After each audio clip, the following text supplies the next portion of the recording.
What does the goddamn line say, Tony? Please do not use gendered language. Then what? I'll be arrested, put in airport jail? Well, you're going completely sideways, man. It's a big club, and you ain't in it. How dare you? Mr. Speaker, the President of the United States. I'm Chris Hansen with Dave on NBC. Jack Marius Tack Theratrix. Hi, I'm Spartacus. Jackson, Sacramento, he, him. Steven Seagal. Sex offender guy. I'm Keith Morris. This is Muammar Gaddafi. I'm Rick James, bitch. Sorting through the lies. The hijacker's passport was found blocks from the World Trade Center crash site, if you can believe that. We cannot track $2.3 trillion in transactions. And uncovering the centuries-long plan for world domination. Learning about Cuba, having some food. Let's talk about Chinese people. Have you ever been in a Turkish prison? Swangles in Fort Lauderdale? I have sent 6 of my Libyan missiles to blow up the Sears hardware department. Nothing could be more fun than jumping off a cliff with 2 German bisexuals. Oh, you English are so superior, aren't you? Thank you, comrade. And now, macroaggressions. That's what assholes call it. With your host, Buddy, I don't know who you are, but you're about to get chlamydia. Charlie Robinson. Hey, Whitey, where's your hat? You want to drop the blame on Charlie and say it's all Charlie's fault. He was a retard. I get some goddamn diuretic.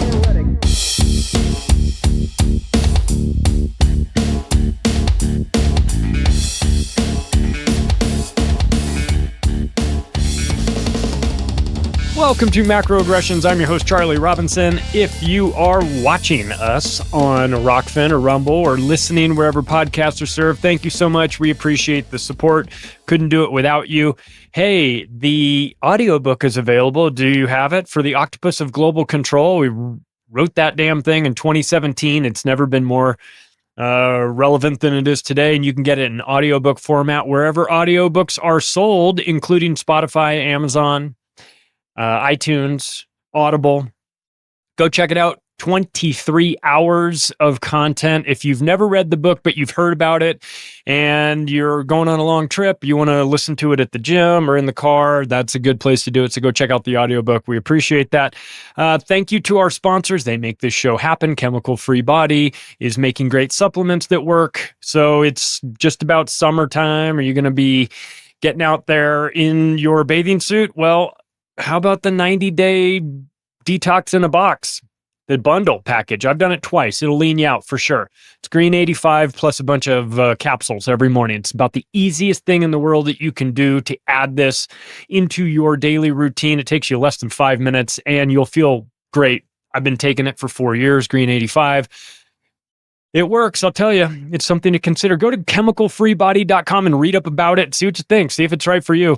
If you find something you like, the discount code on your way out is MACRO. And also, thanks to the people at Legal Shield that have been doing this for half a century in the United States and Canada. They'll get you access to an attorney in your area for $1 a day. And just think of the things that you can do with an attorney that basically costs you nothing, right? Get rid of all of these documents that have been hanging over your head. Your last will and testament, gotta have that. Gotta have that. You just absolutely have to have that. You don't want to die and let the state get involved in your affairs, or find some new COVID-2 electric boogaloo that comes along, and next thing you know, they want to stick you in a hospital, and you have to have the medical directives that your family can take and say, no, they don't want this. My family does not want this treatment. Get them out of this place. You've got to have all that stuff. If you don't have your documents buttoned up, you're going to be in deep trouble. So I'll tell you what, there's an easy way to do it. You can do all kinds of other things too, of course, but just on the document front, you can sign up for a Legal Shield. You'll get an app on your phone. You hit a button. You say, what do you want to do? I want to get these documents done. What kind of documents? Boom, boom, boom. It's a drop box. You just click, tick the box next to it.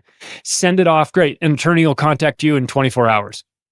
Attorney calls you, you come in. Hey, it's me over at this law firm here. Yeah. When do you want to come in? Let's schedule that. We'll knock all this stuff out. This is what I need. You're done. In the first month, you can take care of thousands and thousands and thousands of dollars worth of legal documents that you needed to get that you never did because it's too expensive and who wants to pay for that anyway? You can knock it out in the first month. So go to the website, Read up about it. See what you think. www.don'tgetpushedaround.com is the place to go and find that. And again, if you're driving around, you're not in a place where you can write this stuff down, don't worry about it. You can go to the website, macroaggressions.io. It's in the partners page. Everything is there. You can just scroll down to the bottom of this, of your phone, if you're listening to it on your phone, and all the links are there. While you're doing that, have you rated the show? We would appreciate it. So now that the business is out of the way, I want to talk to you about my Tokyo trip. Holy shit, man. I went to Tokyo. Did you know? It was amazing. And I'll tell you why I went. And we're going to get into a lot of this. And what's funny is that I did an episode a couple of months ago called Living in a Low Trust Society. And I used as the barometer, sort of like the high trust society to measure it against, I used Japan. And I didn't know I was going to Japan. It wasn't, I hadn't made the decision on that, until after that episode. But it was nice to go and see, a real high trust society in action. And then the contrast of that to what we have going on in the United States, I mean, it's appalling, really. So if you're looking at the name of this episode and you're going, the Changover, what is the Changover? What is it? Tokyo Grift. Okay, well, first of all, the reason why we went is that in my group of friends, we all graduated from college in like 95, 94. And the last of our group of friends to turn 50 is Brian Chang. Chang's one of my favorite people in the world, man. He is a fucking gift. I will tell you right now. They broke the mold when they made that guy.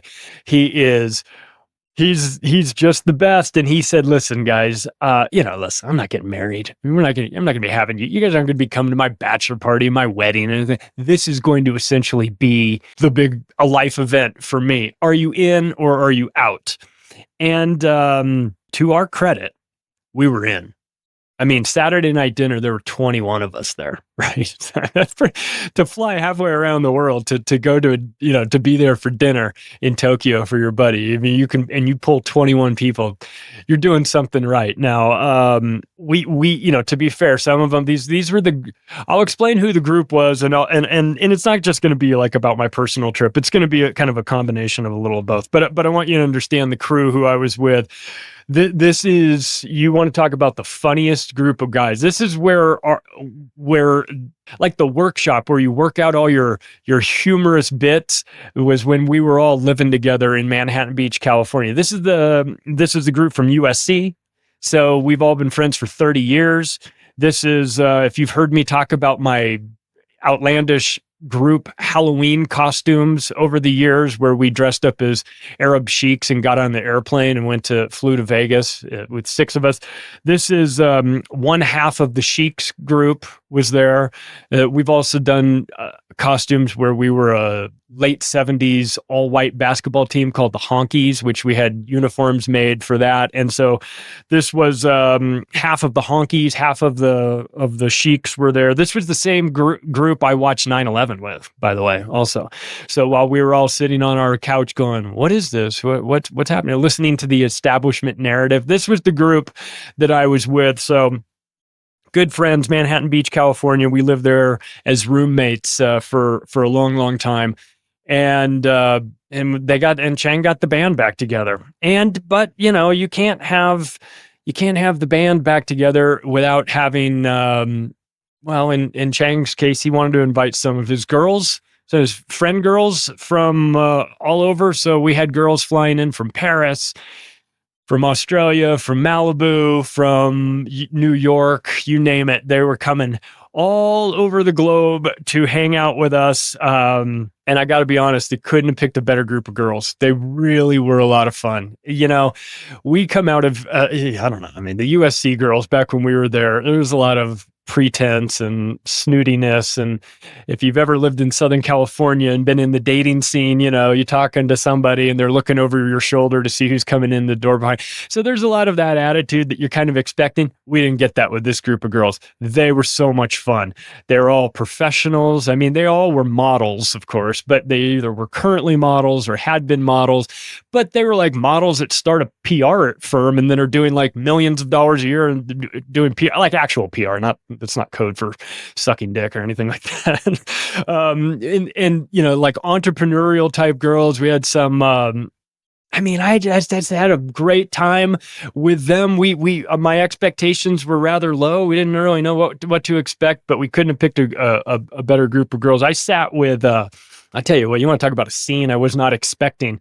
Did not have this on my 2024 bingo card, but to sit in the lobby of the Grand Bak Hotel in Ginza, which is like the Beverly Hills of Tokyo, where we were staying, to sit in the lobby on what was this? This was a Sunday afternoon, and have a 90-minute conversation with an Instagram model who also has an OnlyFans account, where we talked about the World Bank and the Knights of Malta and the Council on Foreign Relations. I mean, it blew my mind, right, that we were having this conversation. She was so fucking based. She knew all kinds of stuff about this. So, fellas, if you're interested, if you're in the market, I might as well plug her Instagram because I know you guys are all going to want to go see it.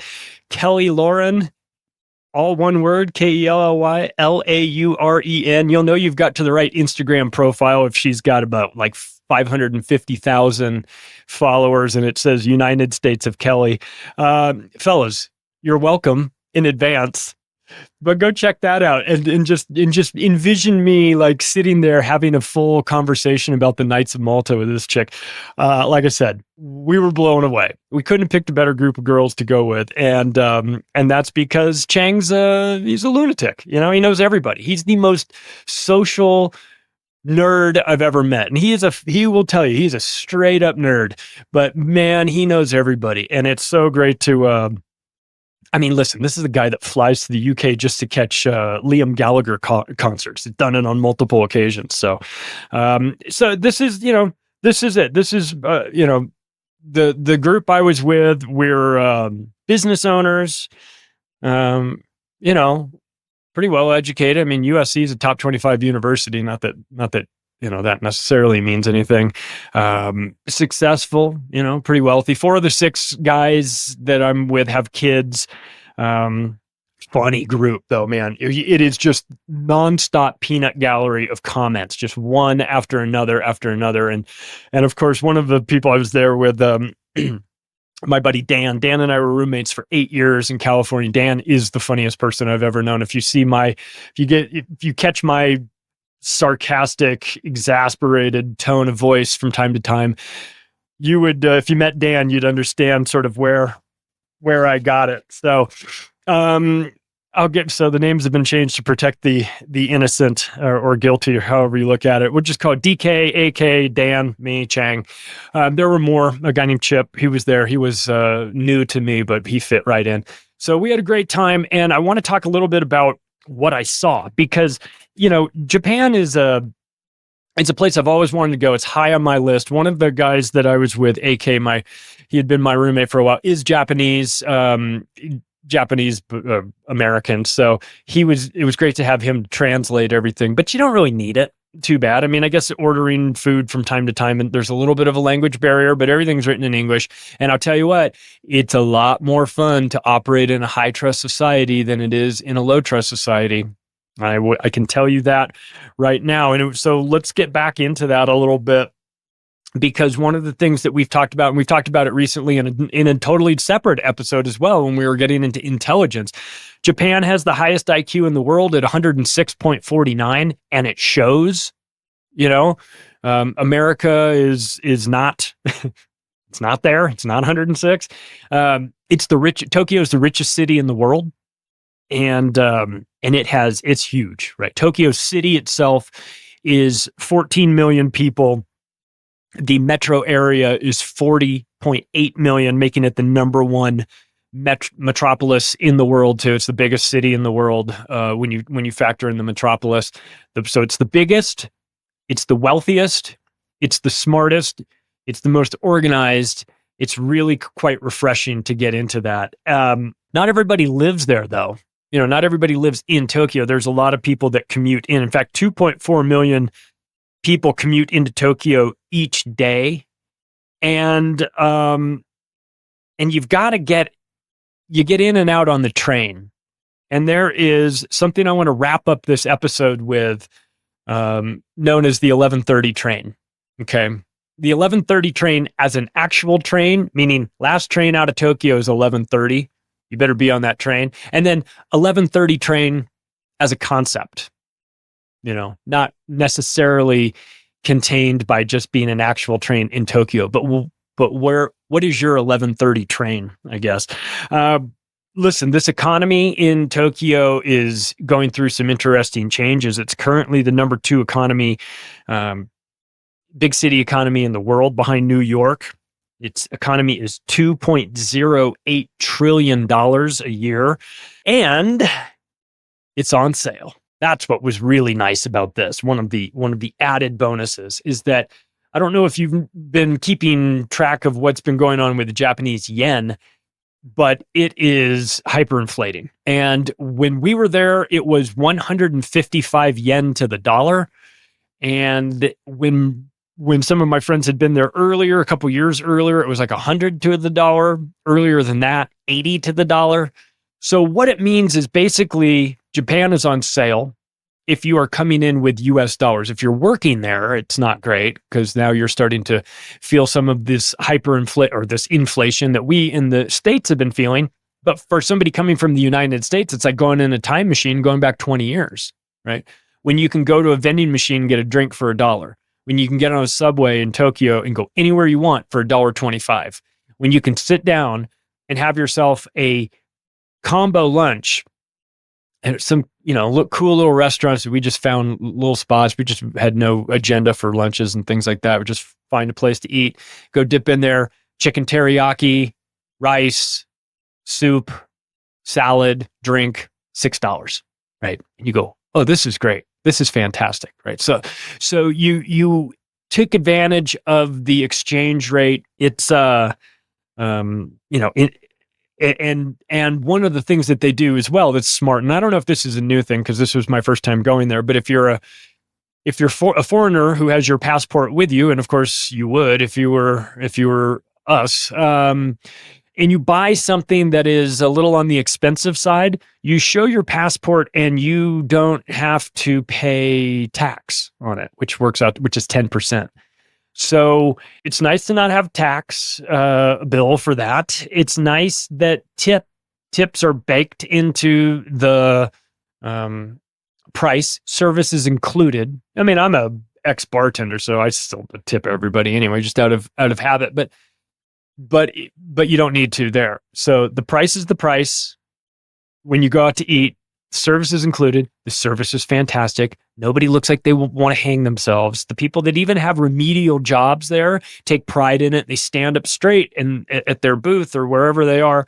And there's no like, I'm on my phone, or there's, it's well done. It's well done. It's such a great place. And, I have nothing but high compliments for the Japanese people, for the society at large. But they've got some problems too. They've got a problem with this currency, and in conjunction with that, they have a problem with the demographics too. And we're going to get into a little bit about this. 68% of Tokyo residents are between the ages of 15 and 64, and a little over 20% of the population are 65 plus. Now, here's the thing about the Japanese. They take great care of themselves, and I'm generalizing. And by the way, I'm going to generalize this entire episode. So if you're going to say, I know a Japanese guy and he's fat, fine, good for you. All right. But as a society, typically, they're not selling double seats, okay, on the airplanes. You've got a fit, healthy, physically healthy, seemingly mentally healthy. I remember thinking that cigarette smoke, the Japanese were fiends about smoking cigarettes. I didn't really see too much of that there. If that was the case, it had been curbed, at least out in public, and didn't really see too much of that. They're typically, take pretty good care of themselves and live a long time too. But that being said, there is a huge demographic problem. There's an aging population, and they're not reproducing at the rate that they should in terms of for replacement levels, to the point where Japan has made a new sort of, I don't know, they've offered a new program that's sort of bringing in people to work there in a way that they were never really comfortable with doing before. And that's less about the economy, though it may wind up becoming part of the economy, but it's more about demographics and the shifts in that, and trying to make sure that there is a Japan going forward and what that might look like. But I couldn't have had a better group of people to be with and to see this city, and it was a blast. By the way, when you hang out with my group of friends who are just constantly shit talking each other, we're all giving each other a hard time. It's all in good fun, but you got to have nicknames, so like you'll see as the name of this, the Changover. So it was kind of like, he was like, this is going to be the Hangover, but it's going to be, maybe without the tiger, or, maybe not necessarily in Vegas, but we'll do it elsewhere. But Chang has had his nicknames over the year. And I got he picked up a new one. He picked up a new one on this trip, and it was so funny.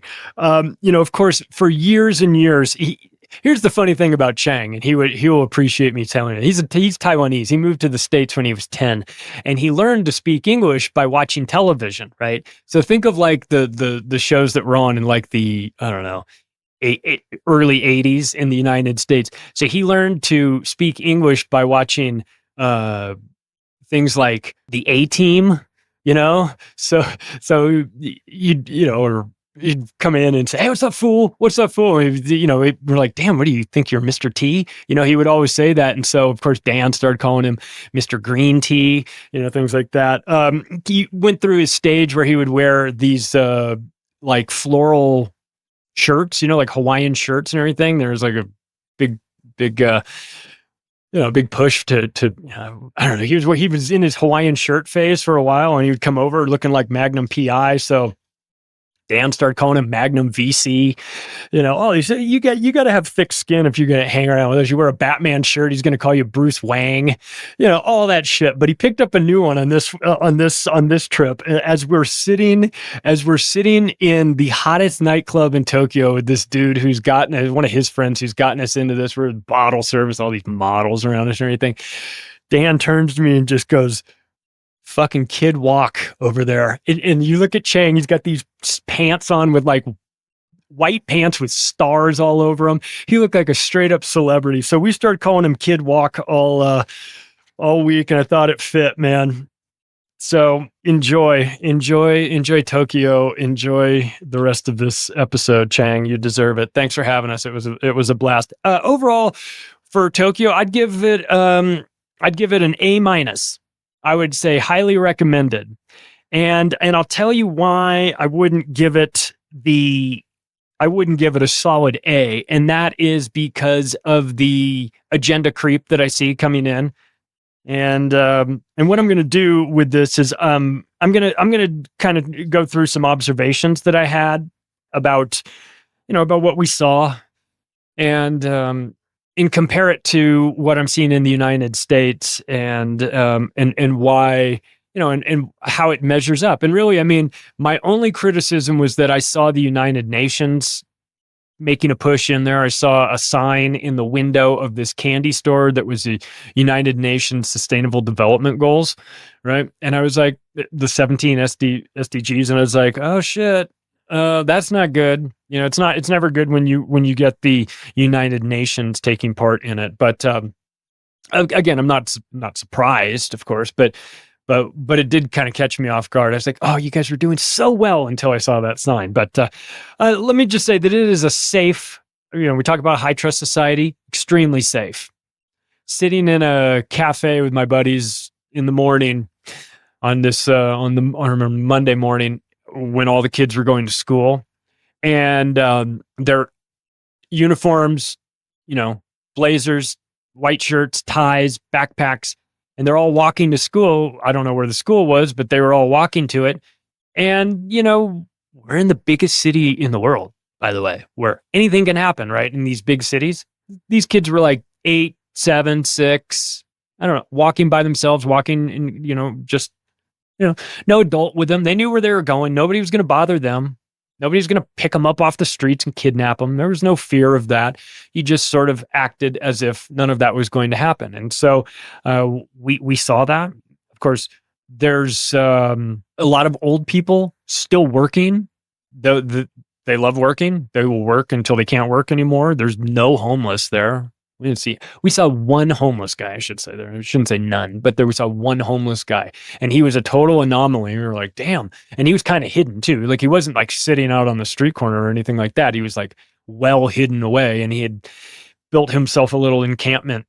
But aside from that, there was no homelessness. Nobody was having a mental break on the train. Nobody had taken their clothes off and decided to stand in the street or take a dump on the sidewalk or any of that stuff. San Francisco, if you got on a plane and went from San Francisco to Tokyo, it would be like going to another planet. It honestly would be. It'd be like, I'm in a planet where there's also human beings, but they don't act like the other human beings. Yeah, that's San Francisco for you. Here's an interesting observation I made that the guys kind of went, oh, you're right. There's a lot of people riding bikes everywhere, as you might expect, and there are bike racks everywhere in front of big buildings. I noticed as I was looking at the bikes that were in the bike racks, none of them were locked. They just weren't locked. Nobody got their kryptonite lock out and locked it all up and did all that stuff. I mean, we used to have to do that in school, like in college. I mean, you had to do that or your bike would get stolen. In fact, I had to buy my bike back, my same bike. There was at USC, I mean, because the group I was with knows a thing or two about your bikes getting stolen. That's why my observation about, hey, there's no locks on the bikes was so profound with this group, is because at USC, let me tell you how it worked back in the 90s. I had a bike that I probably bought $10 from somebody. And for whatever reason, it had a Tony the Tiger sticker on the front of it. And that was the one main reason I could determine my bike from other people's bikes. I didn't put the sticker on it. I never took it off. It was on there. And that's how I knew it was my bike. What would happen periodically is you'd go to your 8 a.m. accounting class and you'd get out at 9:45 and your bike would be stolen. And you'd go, God damn it, again? And what that meant was that you then had to go off campus and you had to walk a block or two to the bike house. And there would be a house that in the front yard, there were like 1,000 bicycles. And then gang members sitting on like the stoop, open for business. And you'd come up and they go, hey man, what you need? And you go, I need to get my bike back. Which one is your bike? The one with the Tony the Tiger sticker. How much? $15. $15. Boom. Buy your bike. You just had to buy your bike back. Right. And of course you'd have to go get a new crypto lock because they would just hit it with Freon, sledgehammer, boom, it's off in 5 seconds. They would just steal everybody's bike. So it was a known thing that you'd have to, can't even tell you how many times I bought that bike back. So when I say there are no locks on the bikes in Tokyo, it is more than just an observation. It is a profound observation compared to what we were used to 30 years ago where, and I'm sure, by the way, it hasn't gotten any better. So there's no bikes or there's no locks on the bikes. There's alcohol vending machines. And, oh, by the way, point of order here. The convenience stores that sell like cans of, beers or whatever. If you get these Asahis that are like hard lemonades there, they're like 7% and 9% alcohol, and they will creep up on you. I speak from experience. I got hammered off of those things. Didn't even mean to. And you could drink walking around. I got one with Chang. We were out. I got in a day early so that Chang and I could go explore and go to dinner and have fun. And we were wandering around. Had a couple of those as we were walking. I was like, I am fucking wrecked. As a matter of fact, from these Sapporo lemonades that are out there. So just, keep in mind, there's no police. We looked for them. There's no crime. There's no jaywalking. There's no trash. There's no trash cans. Here's another thing. You have an empty Sapporo can, right? You've been drinking this Sapporo, walking around all, for the last hour, and you're done with it and you want to throw it away. I couldn't find anywhere to throw it away. I had to put it in in the back pocket of my jeans and like walk around with it until I finally found a trash can. So it's very clean. It's very organized. And there's and everybody crosses the street when they're supposed to. And if you've ever seen the legendary pictures of the Shibuya crossing, it's the largest crosswalk in the world, where you don't just go left and right, that you go diagonally as well, right? Across the entire thing. It's an amazing feat. I mean, it's an amazing sort of operation to come out there and see this. No car horns. Anyone who's been in New York City knows what I'm talking about. The second you go out on the street, it's just constant horns honking at everything. We counted. I was there for 5 days. The number of times I heard a car honk at somebody or something was twice. Okay. So again, I don't know what that means. I don't know how you measure that. I don't know if maybe you need that in your life. Maybe you need somebody to yell, move your fucking truck, and to make you feel like you're at home. That's not happening there. Right. I didn't hear any of that stuff. So that was interesting.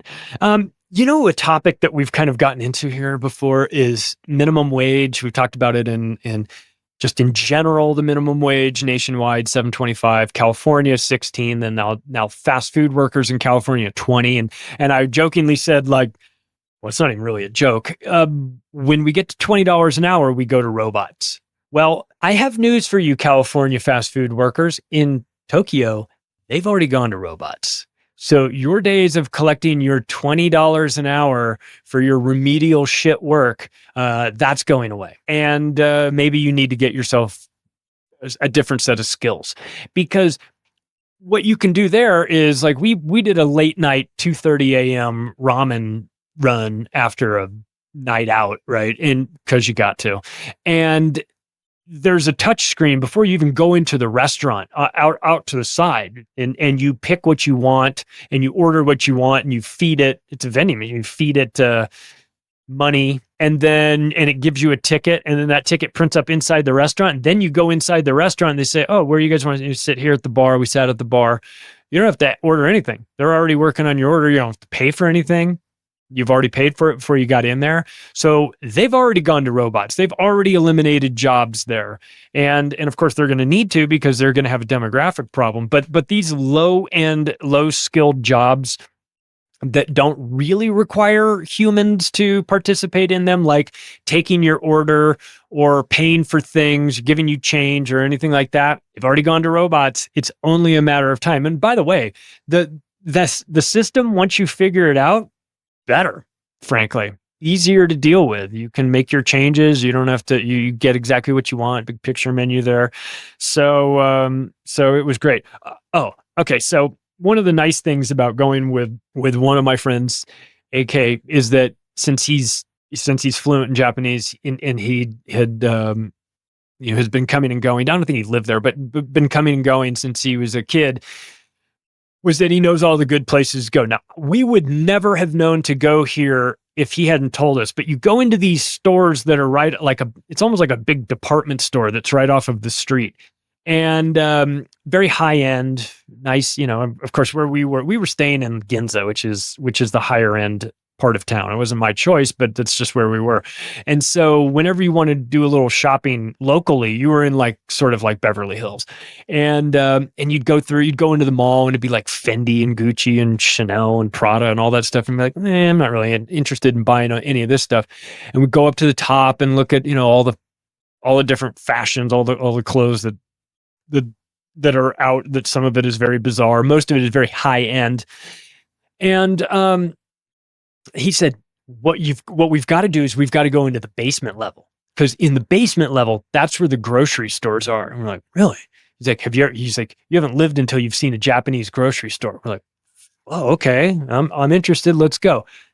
I have never seen anything quite like a Japanese grocery store. Now, I don't know if all of them are like this, or if this is only in the ritzy, super Whole Foodsy type area. And to be fair, this was like a Whole Foods on steroids, but the most organized and well-presented grocery store I have ever seen. I would say it is a perfect version of a grocery store.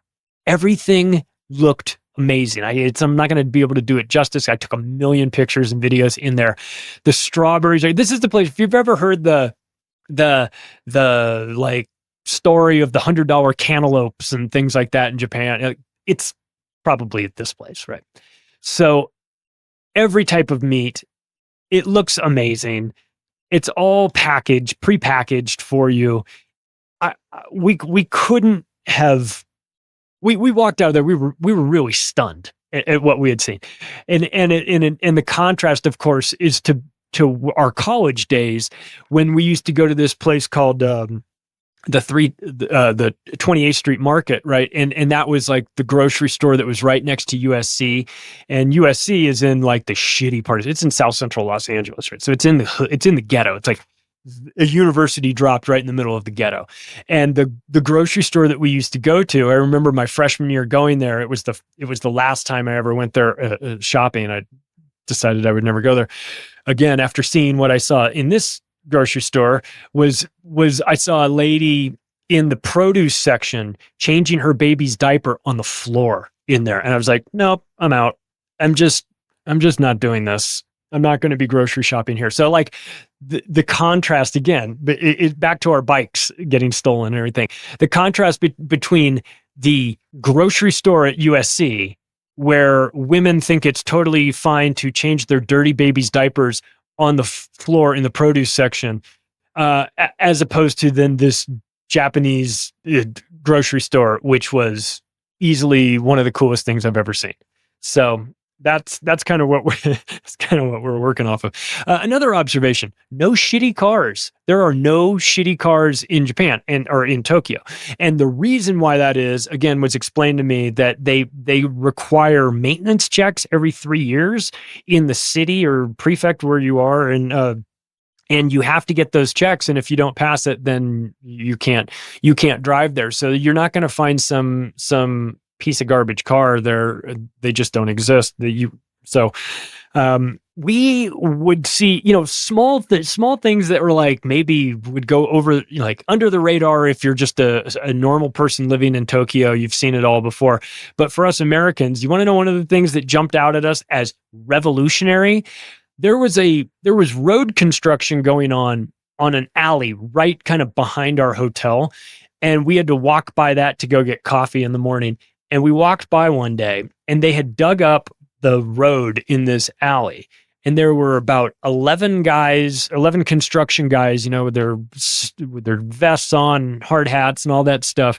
And they were there working on this problem that they were fixing. And you want to know what stood out and literally jumped out at all of us was that every person that was there was actually working. We noticed that. We noticed on the way there. We talked about it on the way back. We looked again just to see. And the work crew was like, there were guys in there. They're probably in their late 70s in that crew. Everyone was doing something. They were in the hole. They were fixing it. One guy was one guy was doing the surveys and one guy was doing this, but everybody was working and everybody was doing something. Now, I come from a world in which you see 12 guys around a construction site and you've got 3 of them actually working and the rest are just fucking off. And so that wasn't happening there. So it's a small thing. It's a small thing, but it was something that we noticed. And when you go out to dinner with my guys, my friends, my friends, they work in finance and they own business. One of my friends owned an oil company, had an oil company with his family that they started in Kazakhstan, and he's been doing high finance for a long, long time. We get into these interesting conversations about currency debates, and they know what I do. And we discovered that there is one problem. There's one problem that Tokyo presents that is a little unusual. I suppose it's a good problem to have, but it was a dilemma nonetheless. And we talked about it at dinner one night, known as the paradox of choice. Have you heard about the concept, the paradox of choice? When you're pricing things for your business or when you're running a company, there's the reason why you go in Best Buy to get a set of headphones and they've got 30 types of headphones, but not 30,000 headphones, is because they don't want to overwhelm you and give you too many choices, because if you have too many choices, then you have no choice at all, really. You get totally confused. And the reason why I bring up the 30,000 headphones is because we found the place that had 30,000 headphones, and that was what sparked the discussion. Because we were we found a department store that was electronics. And one of the days, and I was out with Dan and AK, and we were like, oh shit, we got to go see what's going on in this place. This looks like a place that would be right up our alley. And every floor is a different thing, right? So it's like, stereo equipment and televisions, and then rice cookers and blenders and vacuums on one floor and everything. And apparently we got to the floor, and it must have been the headphones floor. And again, it's not going to do any justice because I can't show you the video of it. I'm not being even the slightest bit over the top when I say there were probably 30,000 headphones in this place. It was, picture a store, a floor of a building that is the size of an actual Best Buy, a big box store. I don't know, 80,000 square, a huge ass store. And everything was headphones. It was every type of headphone you could ever possibly want. They had old school ones that you haven't seen in forever. They had brand new ones that you've never seen before. They had every color, every style, every Hello Kitty one that you could ever want, every Bose, Marshall amp headphones, and all. I was blown away. But again, I also wasn't in the market for headphones. But had I been, I wouldn't have even known where to start. And that's what we were kind of talking about, was it's like sometimes when you have too many choices, you basically just have, you just have to close your eyes and pick something, or you'll be in there all day long. It was wild to me. So if you're in the market for headphones, I can point you into a place, but you'll go you spend all day in there. And we did. We must have spent at least 2 hours in this place, going up and down the aisles and checking out. Wait, what do you guys got? You guys got robots here? I was fully looking for the robot section. We didn't really find it. They're getting them ready to go work the streets, I'm sure, at some point. So it was. But listen, this was my sort of touristy view of it. Of course, it's a little skewed because other people, people that live there, obviously see it much differently. They those things have been normalized, much like somebody that lives in New York City is like, this is the greatest city in the world. New York City's got everything. I'm sorry, man, you're delusional. If you think New York City is the greatest city in the world, you haven't been out. You haven't been around. New York City's a shithole. It used to be a great city. It's not anymore. Now it's rat infested and filled with, I take no pleasure in that because, I wish New York was better. But I mean, the contrast between seeing like another big city and how it's run, like a high trust society where there's personal responsibility, where there's honor, where there's integrity, where these things are sort of baked into the culture. We may have had that in the United States in some cities and some places. We don't have that in New York City. There is zero honor, integrity, personal responsibility, or high trust happening in New York City. I was just there a couple of months ago. I saw it from my own eyes. I walked around filming, in Times Square and places like that. And I remember I was doing like a walk and talk as I was kind of talking into my phone, and locked eyes with a guy that was in the middle of shooting up heroin or whatever it was, on the sidewalk. So it's like, I felt kind of, I felt sad, frankly, for the guy. I mean, like it's devolved into that. It doesn't have to be that way. So the Japanese they don't really, it's obviously it's different culturally, but they express themselves through their clothing and hairstyle and things like that. And so there's some interesting fashions out there for sure. I mean, you can get away with fashion homicide there. I mean, mixing the weirdest shit in the world. And of course, there is a deep obsession with anything like anime. So like the hairstyle, colors, and all of that is very unusual. I'm just jealous that they have hair.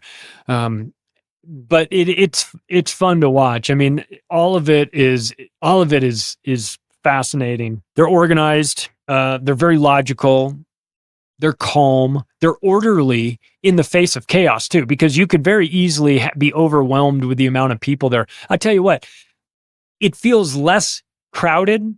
There's a million people everywhere, but nobody is pushing or shoving or acting like lunatics trying to get on and off the train or anything like that.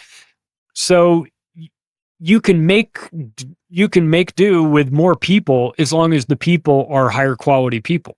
And as long as everybody is sort of on board with how you do it, you kind of walk this direction. Hey, you American idiot, you're walking on the wrong side of the sidewalk because you think you're driving on the wrong, and the way you drive, you got to get on the other side. So things like that you have to be aware of. But I've been around the world, so it's nothing new to keep that in mind. But just the coordination of it, I was so impressed with. I really thought that this is, for anyone that's thinking about like going on a bucket list trip, boy, I have to highly recommend Tokyo. I really do. I thought it was, especially if you're somebody that's like looking to do some shopping, or you come there. I did not come there with a list of things to get. I was most definitely just there to see my friends and have a good time and do whatever we needed to do. I didn't come with a shopping list. I've made the mistake of doing that in Hong Kong before, and it gets expensive, and you come home, you have to buy suitcases because you're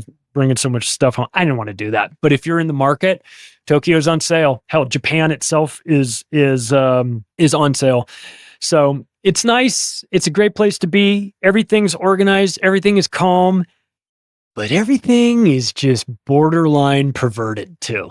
There's a little bit of a kink in everything. You see the schoolgirls dressed up and, the anime, the schoolgirls, Godzilla. We never did find the vending machine that was selling used women's panties. We looked though. I felt like we might have been pretty close a few times. I feel like we might have been in a place where it was possible, but even in the sketchy areas, it didn't even really seem that sketchy. So I highly recommend Japan in general, Tokyo in particular, as a place to go. I made a list of some of the things that we did just so I wouldn't forget it. And I know some of the people I told I was going, they were like, tell us how it is. Tell us. So I have to kind of run down a little bit, and I won't bore you with all the details, but when you get this group of people together, you wind up with a fun batch. And what we'll do is we'll end with the 11:30 train thought experiment as well. So I came in early. Like you said, I came in the day before, the Thursday before, and stayed in Shinjuku at the Godzilla Hotel. Yes, it's a God. I'm not being racist or anything like that. It's a there's like a Godzilla head. I guess it was in the movie. I don't know. I'm behind on my Godzilla movies, admittedly, but they had a full like display in the lobby. They had all of the covers of all of the movie posters of all of the Godzillas that have been made, and I didn't realize there were so many. It's a fascinating thing. Good news, everybody! Tower Records is alive and well, and in Shinjuku. There's a massive one there. You remember when you used to be able to go into a Tower Records? I loved that, and just seeing that was funny for me. It was kind of like getting back in a time machine as well. Going back to everything like was priced in like 1995 prices, and so now you see that Tower Records, and I'm with all my buddies. I'm like, damn, man, did we get in a DeLorean and go somewhere? So, but we went to an observation platform where you could you could see the whole city from there, which was amazing. That was one of the first things we did. Had dinner with some of his friends that were there. Some of the girls had come in early, so we went out with them. Next day though, Friday, we relocated because we weren't staying at the Godzilla Hotel with everyone else. So everyone was coming into town Friday afternoon. So we moved over to Ginza, which, like I said, was that high-end area. Grand Bach Hotel, beautiful place, man.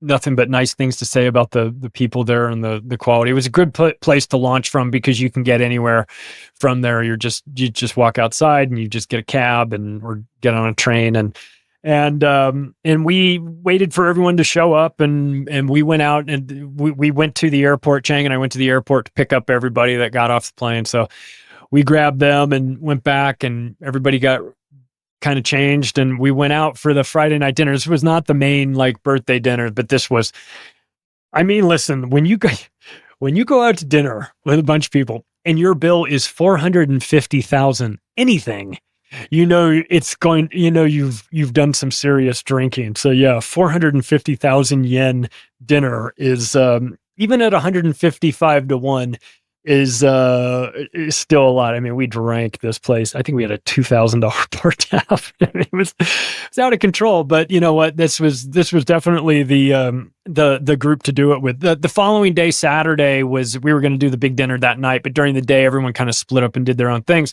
That's when I wound up in the crazy headphone place with a couple friends. But then we had a 3 p.m. 3 in the afternoon event that we had to go to before the birthday dinner, and that was the samurai show. There was a samurai show. It used to be a robot show, apparently, but COVID killed that, and so they had to rebrand, and now it's a samurai show. And I'm telling you, I've never quite seen anything like this. It was a crazy live performance, kind of like Cirque du Soleil, but with samurais, and about half of the people that we thought were going to be there for it showed up, but we had prepaid for everything. And one of the things that you prepaid for was like alcohol tickets. So we had like twice as much alcohol as you would need. And so they're like, listen, it's one of these like use it or lose it sort of things. So we were like, holy shit. You know, like after the night we had before, I was like, I don't know if I can do this, but I don't know if I can't, you know, I don't know if I can not do this. Right. So here we go again. We start drinking at 3:00, drinking all the, you know, slamming beers and doing everything that we need to do to see this samurai show, which was just absolutely, you know, we had low expectations. We thought this is going to be some real hokey touristy shit, which of course it was, but we thought it was going to be dumb. It wasn't dumb. It was so much fun. We just had a great time. And then, and so the big party itself, the big birthday night was at the Kill Bill restaurant. I don't know. Have you guys seen the Tarantino movie Kill Bill?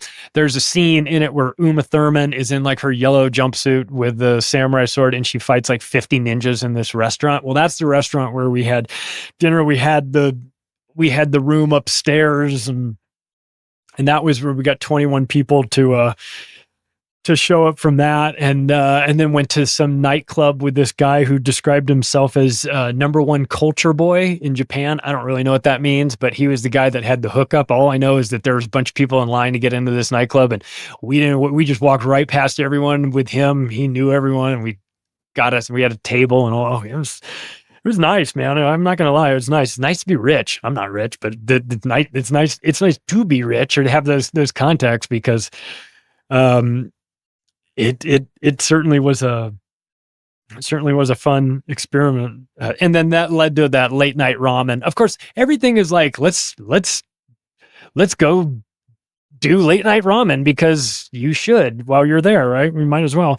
I do have to tell a funny story though. So the following day, Sunday, this is when we've got an event planned, and I have to confess, I was super excited for this.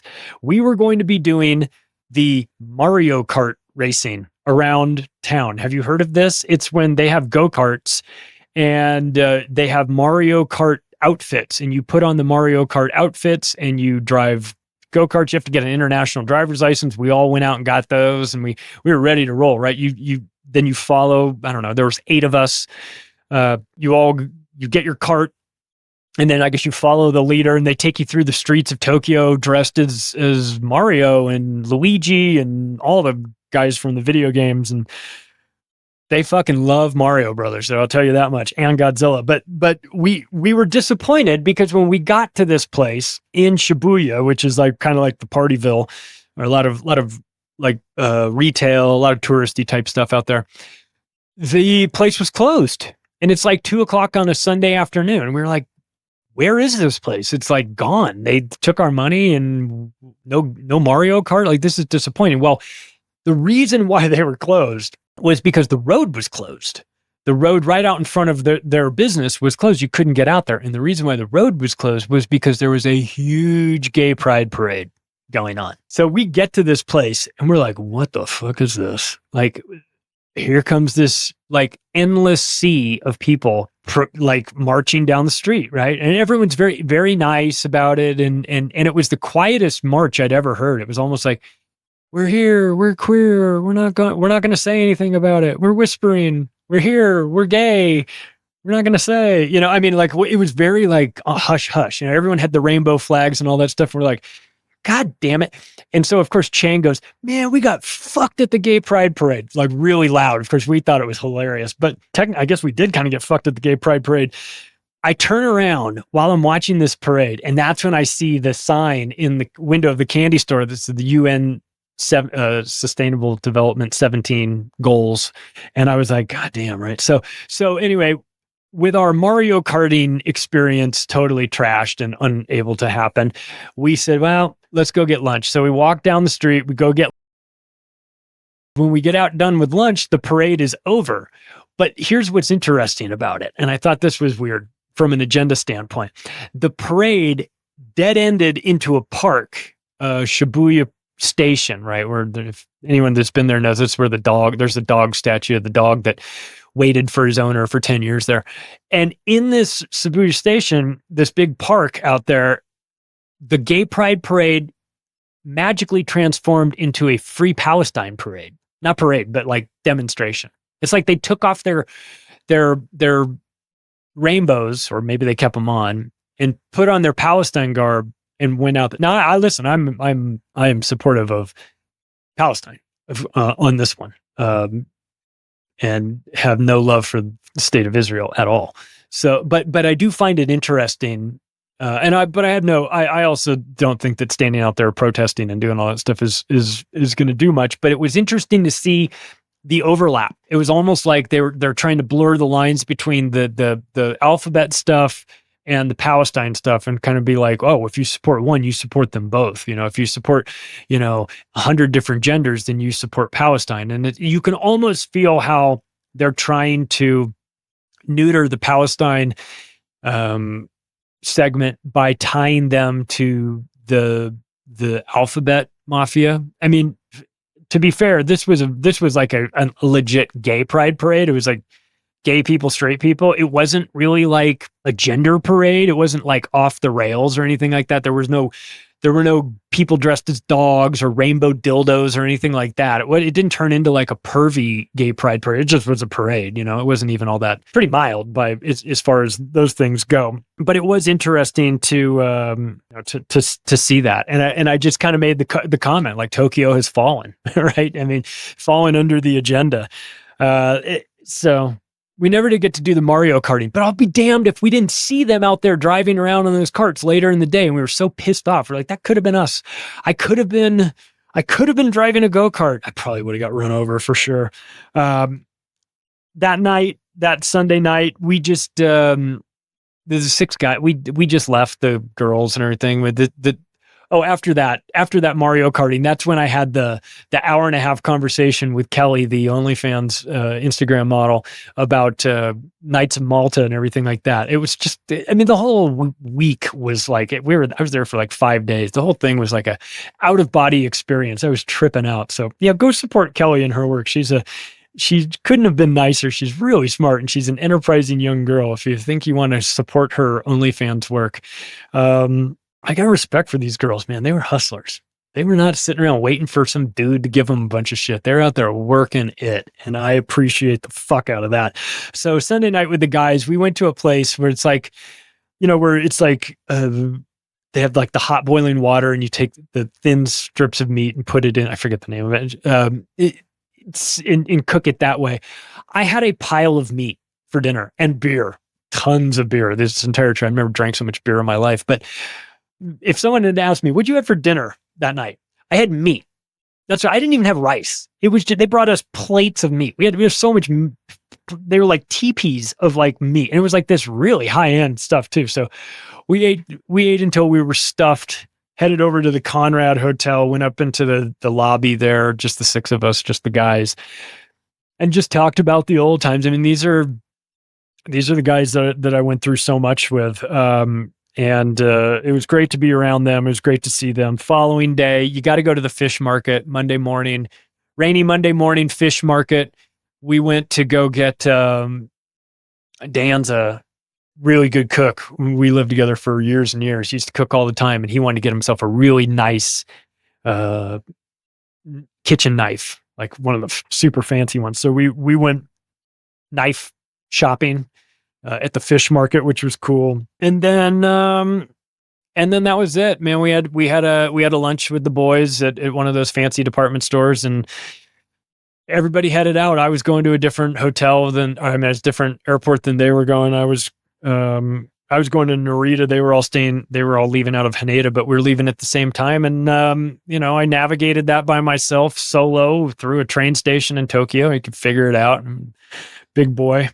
So, and Chang stayed. Chang went to Osaka with the girls because it's his birthday, right? It's his birthday. He wants to, I don't think all of them went. I think he took a half dozen of them with him. I don't know. Fucking life of this guy. So let's talk a little bit about this. Just to the contrast of this too, just because I want to wrap up with the 11:30 train, just to put this whole thing in perspective of like when I was there, as I'm experiencing a society that is well organized and run properly and headed in the right direction, maybe not demographically, but at least in terms of like the culture and the way it operates. What was going on in the United States at the same time was the lunatic that lit himself on fire at the Trump trial. So it's like the contrast here between this very serious, buttoned up society, buttoned up government. Yes, they're getting overtaken by the UN, but still very, at least outwardly appearances, respectable and decent and all of those things. And contrast that with the fact that there's a guy who lit himself on fire in front of the court, which is hearing a case of the former president of the United States, who's on trial for paying hush money to a former porn star who reneged on her non-disclosure agreement. And they're trying him on expired charges in New York. I mean, the contrast between that and what I was experiencing in Tokyo was staggering. I mean, we are a joke of a country. We are so deeply unserious that it's sad, but Japan's going towards robots. So get ready for that. And we are going towards robots as well. So I don't know what you're going to do. I don't know what we're going to do as a society when we've got the lower echelon that is no longer employable even for digging ditches. I mean, they're just no longer needed for that. So let's end with this. I told you I would talk about the 11:30 train. Here's the deal. The trains in Tokyo run on time every time. But in order to make sure that they do that, they take very good care of them. Maintenance, cleaning, making sure that the tracks are taken well care of, making sure that everything is buttoned up. So they don't run 24/7. They go offline at 11:30. And everybody that lives there knows that if you're not on that 11:30 train, you're stuck. You're either taking a $200 cab ride home, or you're getting a hotel room at the last minute if they're even available, or you're staying with a friend, or you're sleeping on a park bench somewhere. But you better be on that 11:30 train, because there isn't one after that. And it made me think, about like what is our 11:30 train, as a concept. I got to get on that last thing out of here, right? Like, what's the last thing? I've been pretty upfront about United Nations blue helmets being my line in the sand. When you see that, it's like time to get on the train and get out of here. Not the train to be resettled in the East, because the 11:31 train is the train where you get resettled in the East and disappeared, right? So you want to be on the one that gets you actually out of back home or out of the city. So I just thought about that as a concept as I was flying back, that, for all of us, it's something that we need to think about. There's no right answer. Of course, this is an individual decision that you're going to have to make. What is your line in the sand? Do you have a ticket for the 11:30 train, or are you still fucking around out there? Because you most definitely want to make sure you have a ticket. You want to plan ahead. You want to get the ticket in advance before you go out to the bars, because you might not have a chance to get it, or you might forget. Then, you got to be ready to roll when time comes, so I guess we'll leave it at that. What's your 11:30 train, and have you bought your ticket? Hey, if you like this episode, you can take the additional step right now of sharing it with your friends and family. If you want to connect with me, the best way to do that is the website, macroaggressions.io. Thanks, everybody. I'll talk to you again soon.